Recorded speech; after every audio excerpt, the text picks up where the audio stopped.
All right. What's going on, everybody? Welcome to another episode of Podcasting in the Park. My name is Mike Ortiz, CEO of Tandem Podcasting, the platform that allows you to create podcasts super easy. Check us out at tandempodcasting.com.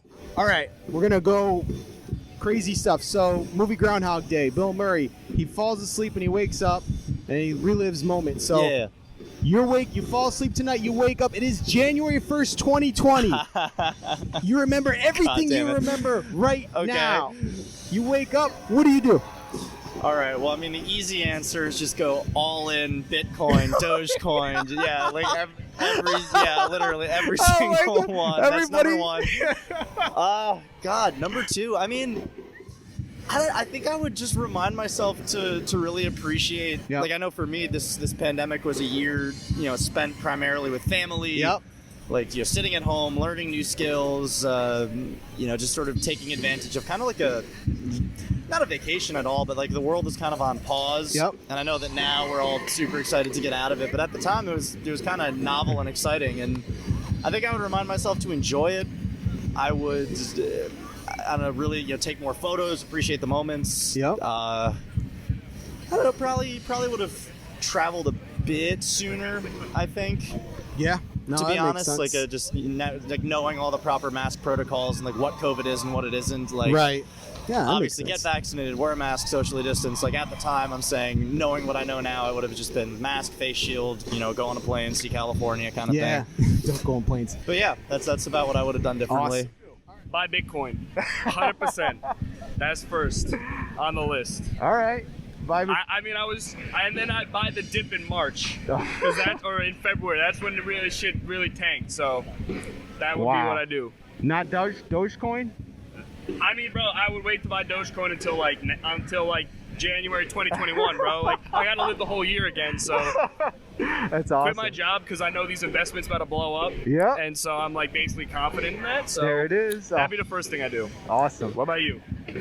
Oh God.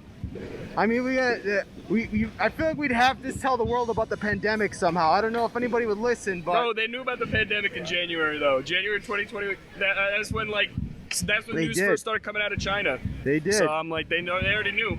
But I mean, I'd want to try to spread awareness somehow. As crazy as that be, Kobe. I'd warn Kobe. I definitely warn Kobe. But I'd buy Bitcoin too. That is the first thing I do. Call Kobe. Actually. Yeah. But yeah, thank you for reminding me. Bitcoin, definitely buying on the dip. I don't know. I feel like maybe I would just flee to an island and leave, so I wasn't stuck here. An island? That sounds nice right now. I don't know. This whole pandemic hit everyone. I don't even know where it's safe to flee to. Right? Oh, that's kind of bad. I don't want to go back. Yeah. I'd go forward. I'd go to 2022 and skip this. I don't even need to know this. I could just keep going. I don't need to know about the pandemic. I'm like that guy that came out of Civilization and he was like, "What's happening?" And he's like a caveman. There's a pandemic. Yeah. That would be me. I'm warning everybody that I love something's up, something's coming, telling them exactly what I know, including the bad that's coming, but also the good that's coming. What do you mean? What's the good stuff? That eventually the vaccine is coming, that we're going to be back in the park. And Very cool. Awesome. Yeah.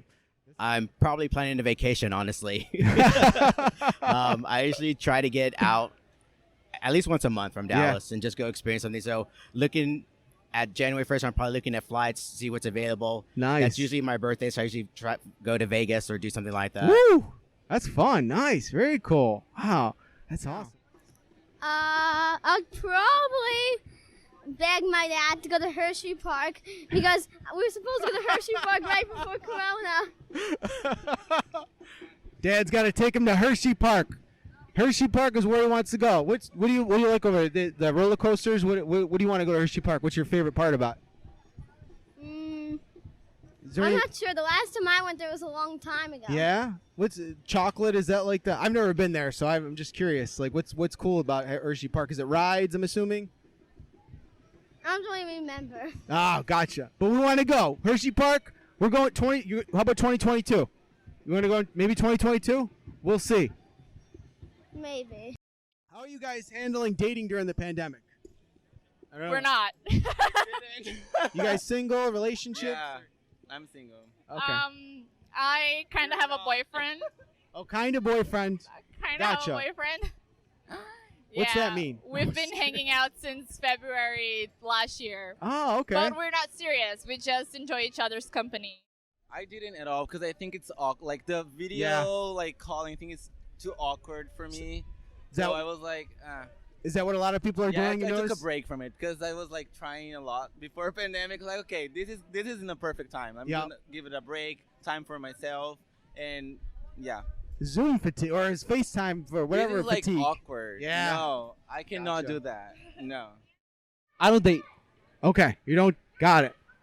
It wasn't easy. Not that I didn't get into anything, but it was more like there was no motivation for it. Yep. You know, it was more time like I was forced to really like be with myself. Yep. You know, during that time, and it was easier for me at least. You know, and I guess dating myself, I got to know myself a lot more. Yeah. And knew how to treat myself a lot more as well, and I've developed more, positive mindsets, new hobbies and whatnot. And because of that time by myself, I was able to, bring that into today and be able to, talk to new people and make things work.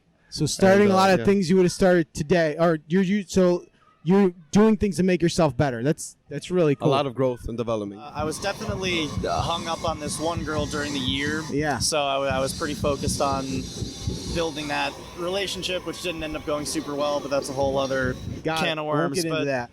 How I've handled it, I started using apps, which I never really did before, like Tinder, typically like Bumble, Hinge. Like most days, I would genuinely, like on a nice day, I would come to the park, and if I see someone I think is cute, I would just go say hi, start a conversation. Nice. I think it's easier that way. It's more fun for everyone.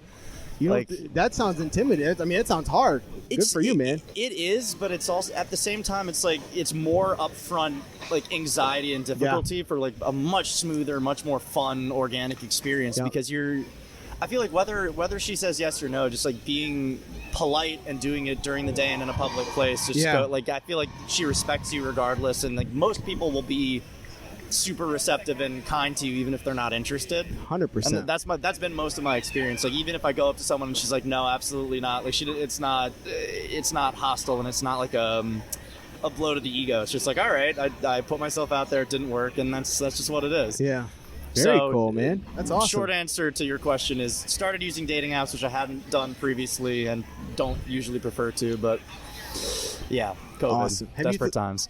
Well, yeah, I hate apps. I think apps are horrible. I think Hinge is hiding all the attractive people from us unless you pay for their paywall.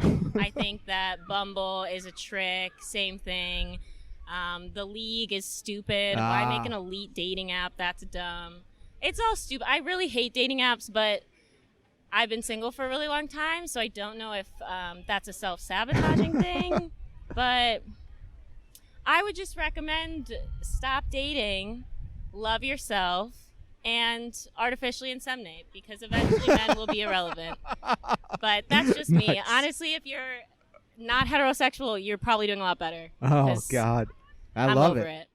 Dating life, Asher. Tell me about your date. Do you have any girlfriends in school or? No. Okay, we're not there yet, but we're getting. I was gonna see how dating in the pandemic was going for him, but he's still working. He's getting there. Like any hobbies you pick up during the pandemic? Yes. Things you find that exciting, that you true passions, things like. Yes. When I was a kid, I was really big at drawing. I used to do digital drawings in the computer and stuff, but then that's something that was left behind in my childhood, and now I'm 20 and I didn't used to draw anymore. So in quarantine, I got this watercolor kit as a gift. So I started painting. I've never painted before, and I started painting with watercolor, and it's a new passion. It's something that I'm really, really into now. Watercolor painting. Oh man, it sounds fun. Yeah. Is there anything you painted recently that you're really like crazy about, like an animal or something? I don't know. I've painted this baby deer with some lavender flowers around it. It was really cool. Nice. Yeah. Very cool. Flower the other day I saw on your Instagram. Yeah, I made a sunflower on my leg. Nice. Very cool. How about you, Luca? Did you pick up any hobbies during the pandemic? Exercising, I would say. Yeah. Nice. Just like working on my. Are you Yeah. Are you doing? I know a lot of people are doing like these YouTube videos, or like they're doing a lot of stuff. Like I was like, also I used to do a lot of yoga in 2018. Oh, and then nice. when I moved to New York, everything got like so busy. I didn't have time for it. Right. And then during quarantine, I did that a lot as well, like yoga, and just like figuring out how to exercise at home, like using couches, chairs, and stuff. And Very cool. yeah. Wow. Oh man, that's a I didn't do it every day, but yeah. I hear you. It's hard doing that every single day. Yeah. We're not robots. We can't work out every day. I've rediscovered a love for reading. I used to read all the time. So I've nice. been reading a lot more recently. Well, not recently because I've been busy / lazy recently, but I went through like a big reading phase. Yeah. Nice. So. What about any really good books that you recommend, or anything you got you really like? Oh man, like, I love Oscar Wilde. Oscar Wilde. Anything Oscar Wilde, I live for. I started to like building stuff. Yeah. I have some scrap cardboard. So he's building stuff with scrap cardboard. What are some of the things you made? Some hammers. Oh, cool. Hammers, very cool.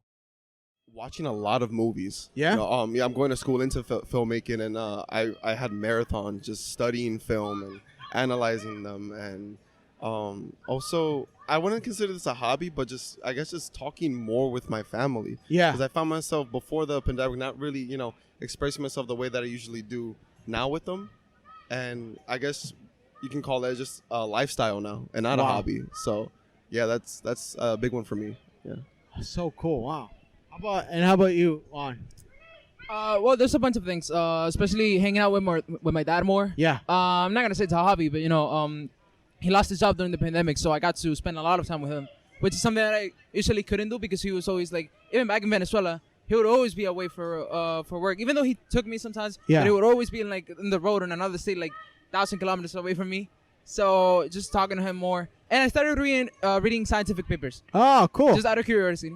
Yeah. Pretty much. Wait, scientific books you were saying, or scientific papers? Papers. Okay, Yeah. cool. Like studies and things like that. Yeah, that stuff. Very cool. Wow. You guys really you spent your time well during this thing. So props to you guys. Favorite pizza? What are your favorite pizza places? It might be different because you guys are in Jersey. There's a place in Queens that I love. I was there like 2 days ago. It's called Amore's. Yeah. Yeah. I've been there before. Yeah, It's it's the best. Like fresh out. Oh my God, it's amazing. Amore. Oh, Sophia's investigating. I think she's trying to remember her favorite place. All right. It's next to Equinox in Midtown. All right. That's all the information I have right now. You're in Midtown by Equinox. There's the best pizza place. Yeah. Il Matone. Il Matello. Where is that? Is that? Ah, very cool. Nice. So I don't really like the pizza in this country. Okay. Sorry. man. I do have a I get favorite it. pizza place back in my country. It's called La Cotorra. La Cotorra. And it's the best place ever. If you ever find yourself going Venezuela. to Venezuela, going to Táchira, San Cristobal, go to La Cotorra. La That's Cotorra, the best pizza everybody. place you're ever going to find in the world. And I say that with a lot of pride because I've been to a bunch of countries. Nice. La Cotorra. I don't have a favorite one, but I feel like I found my favorite one, Yeah. and I follow them on Instagram, East Village Pizza. East Village I've Pizza. seen it, man, and it's delicious. The way it looks, at least, Nice. They have like this chicken vodka like pasta, like Ooh, and it's chicken in a vodka wrap, on though. pizza. It's in a wrap. Oh, it's on a wrap. Ooh, That looks sounds delicious. good. Honestly, I want to visit them hopefully today. I don't know sometime, but yeah, East Village Pizza. Shout out to them. Nice. Very cool. Yeah, we can go today. Awesome. I really can't attest to that because I'm not a true New Yorker. I'm originally from outside of Chicago. Ah.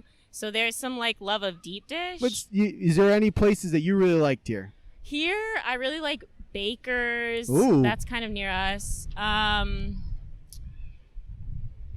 don't know. I go to a lot of local places. Those are the best ones, I'm those not dollar picky about my slice. pizza, which is so anti-New York. I really am not like, ooh, here's my place. Everybody else sucks. I'm an equal opportunist when it comes to pizza. Nice. But Very cool. that's Awesome. For me, it's where I grew up, where I still live. It's called Viscotti's. Viscotti's. It's Okay. on Henry Street, between Pineapple and Orange Street. Oh, yep. Okay. It's like what, Washington Heights? Brooklyn Heights. Brooklyn Heights. Jeez. Nice. Very cool. We actually just did our own little pizza tour right around No here. way! Finished up at What's your John's. favorite? I really like John's, and we also John's. went to Joe's Pizza. I like that place also. Nice. Very cool. So there you have it, guys. John's Pizza, another one there. I gotta say two bros because $1 a slice. I'm like, bro, $2 a slice in Arizona. So that's what I'm gonna go with. Nice. Joe's is overrated though. Wow. I will also put that on the line. He Bro, says 'cause Joe's overrated, Sean. Joe's is over, bro. Because it's John's is where it's at, though. Right around the corner. Oh god. Bro, I'm just saying because like, yo, again, like I went to NYU, so I went to school around here, Yep. and like mad people coming from out of town, and their first slice, they go to fucking Joe's Pizza, and they're like, wow, this is amazing. I'm like, it's a good slice, but it becomes overrated pretty quick Nice. by out of towners. Yep, that's it.